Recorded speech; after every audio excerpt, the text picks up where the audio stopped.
Hey guys, Omar here. On this video, I want to show you a new technique that I am developing in how to train a focus heel, using strictly food, luring, and targeting training, not using balls, toys, tugs, harsh corrections, or anything like that.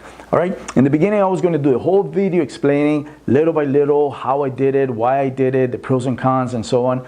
But then it would have been way too long. So I said, you know what, let's go straight to the point. Let's make a video, show the steps, how I did it, and we'll talk about the details later. So, all right, enjoy it, check it out, and let me know what you think. And like I said, later on, we'll talk about the pros and cons about the whole thing. All right, enjoy. All right, this is Tico, Belgian Malinois, a little over a year old. He obviously has a lot of luring training.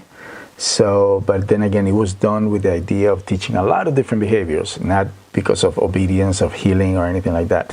But since he has a lot of luring experience, then I decided to give it a shot with him on this new technique. Okay, a lot of luring, touching my hand with the food, and reward given to the dog. All right, now the dog must learn how to touch my hand without the food. Okay, so that will be the next step. Make sure the dog follows and stays.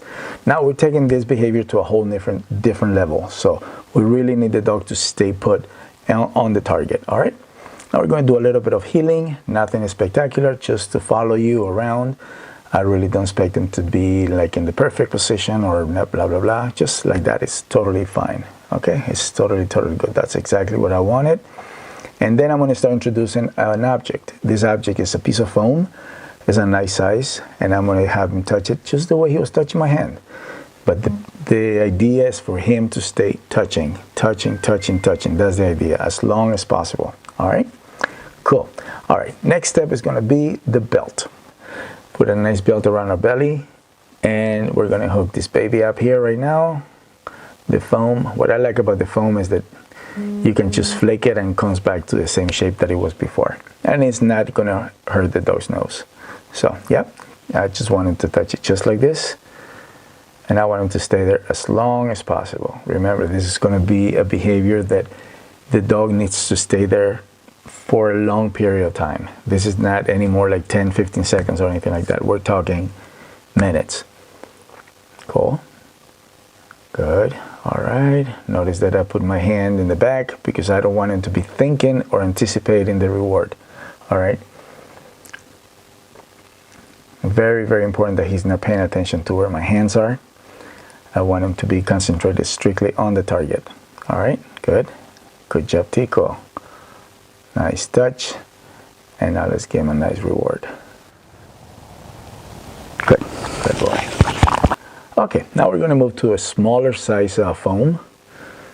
Okay, pretty much the same thing. We're going to go over the whole thing. Remember that all of these are done repeatedly. Okay, this is a video that I'm making quick, but I did the whole thing with a big foam. Now I did the whole thing with a little foam, and then so on. Okay, change positions, all that kind of stuff. Stay on it. Pay attention. All right. Sometimes you'll try to bite it and play with it, which is totally fine. Then again, we've only been doing this for a little over 3 weeks, so I really can't expect much. All right, now comes a little, I'm going to roll up the foam and put it in a belt. And the cool thing about it is that I can move it left and right or put it wherever I need to. And right now it's on the side, so I can do the healing. That. And notice that the dog stays in the right position at all times. I mean, if he doesn't stay in the right position, it's my mistake that I'm putting the foam in the wrong position, okay? But if it's put in the right position, the dog should be there at all times, which actually takes quite a bit to train, doing other methods, This one, the dog stays right on it. I really like it. Okay, see me waving my arms and stuff like that? Ooh, sometimes he looks, but I don't give him a reward, okay? Only when he stays on the foam, that's when I reward him. Okay, good. Here we go. We're changing paces a little bit. It's a little bit bumpy, but you know what? Bumpy's good. I'd rather to have a bumpy ride right now and then smooth it out than having a dog that is lacking or forging. So here comes Tico. Good job. He follows me nicely. Really happy with this so far. There he goes. And touching, exactly. If he doesn't touch, then I tell him to touch. Very good. Nice and fast. sideways.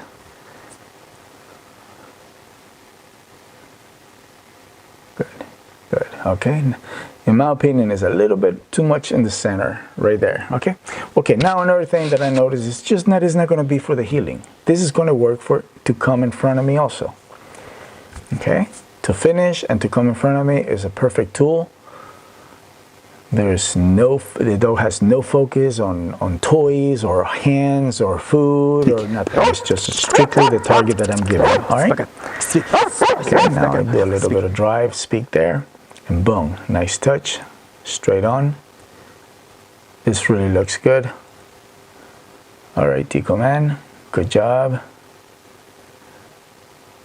Good. I really like how he's working. Like I said, it's only 3 to 4 weeks doing this, so I cannot wait to see it in the next month, see how far it goes. See me lifting my hands, because I do not want him to let go the target if he sees me moving the hand to anticipate the treat, the kibble. Actually, that's all he's having, is strictly kibble right now.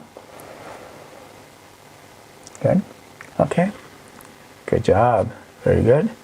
See how I have to close my legs so he doesn't go under me when he goes around.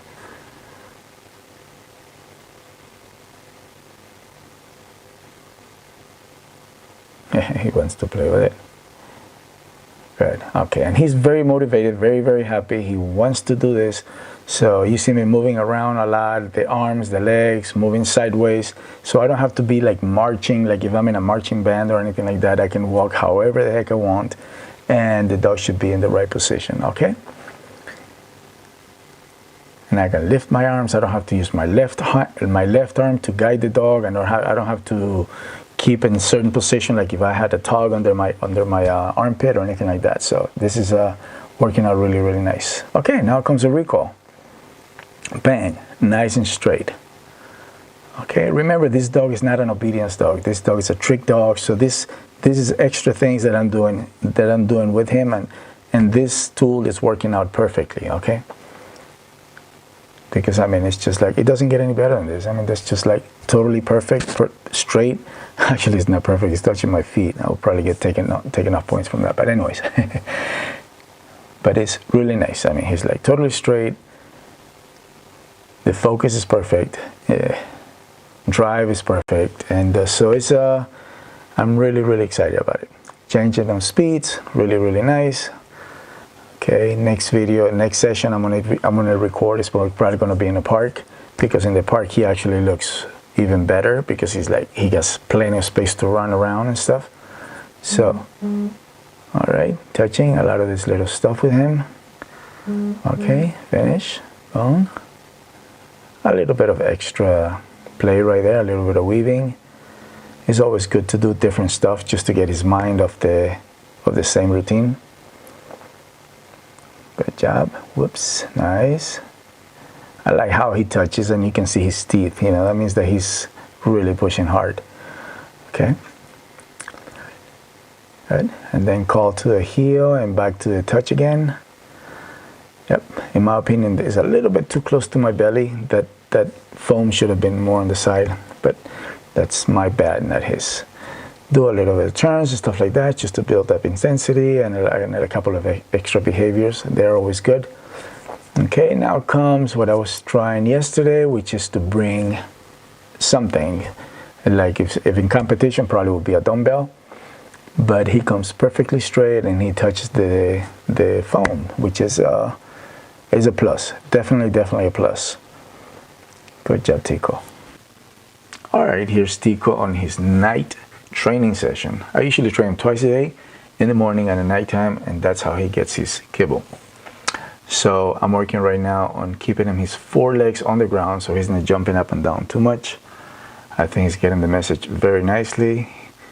His target is on the money. You can see his teeth, how they just show when he pushes. So it looks really good. I strongly believe that this can be done with just about any type of dog. It doesn't need to be a Malinois, Border Collie, German Shepherd, or any of those high-end working breeds. I've trained tons of mutts that I'm sure they could definitely do this.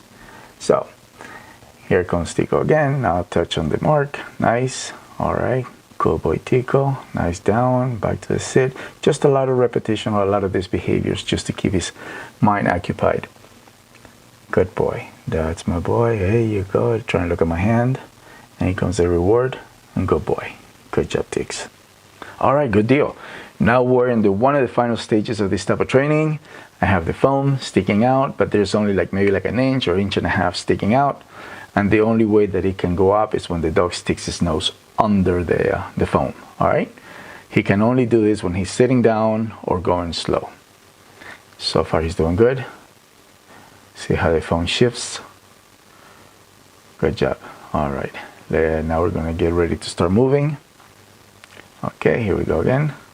Good. All right, he's trying to push it up. He's not going to be able to touch it that much, especially when I start going faster, but so far so good. Nice touch. Pick up speed a little bit. Nice. I really don't expect him to push it right now because that thing is totally flat right now. It's only 1 inch sticking out and it's totally flat. But as soon as I stop, I should expect the dog to stop and touch with his nose. Very good, perfect. Okay, one more time. Touch, good. All right, and stop and touch, good. Okay, now we're gonna pick up speed. There's no way he can touch it when he's running like that, but he's trying to keep his nose close to it, and as soon as I stop, bang, he touches it, perfect. When I'm walking slower, whole different ball game. He should be able to touch it. Right now he's not, but he's touching my belly area with his nose, which is actually good because when I take the foam out of the way, then that's exactly what I want him to do.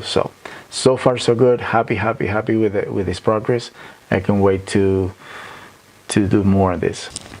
Here, Monkey's having a great time. I really love to train with balls, tugs, and toys. That has always been my favorite way of training.